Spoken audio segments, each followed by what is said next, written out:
Sizning ham yuzingizda BB kremi silliq, tekis yotishini istaysizmi? Keling, hozir buni birga sinab ko'ramiz va yo'lini o'rgataman. Birinchi navbatda yuzimizni albatta undan oldin namlantiramiz. Namlik yaxshi singinishini kutamiz va uni yuzimizga singdiramiz. Ana undan keyin BBmizdan ozroq olamiz va yuzimizga ozroq tekkizib chiqamiz. Albatta ushbu jarayon paytida ham biz spreydan foydalanamiz va yana bir marta namlantiramiz.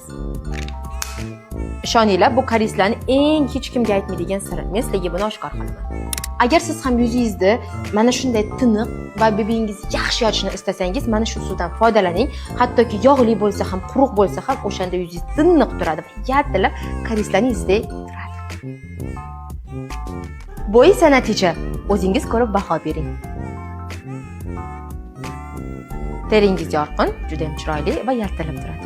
Videoni saqlab qo'yishni va albatta eng yaqin dugonangizga yuborishni unutmang.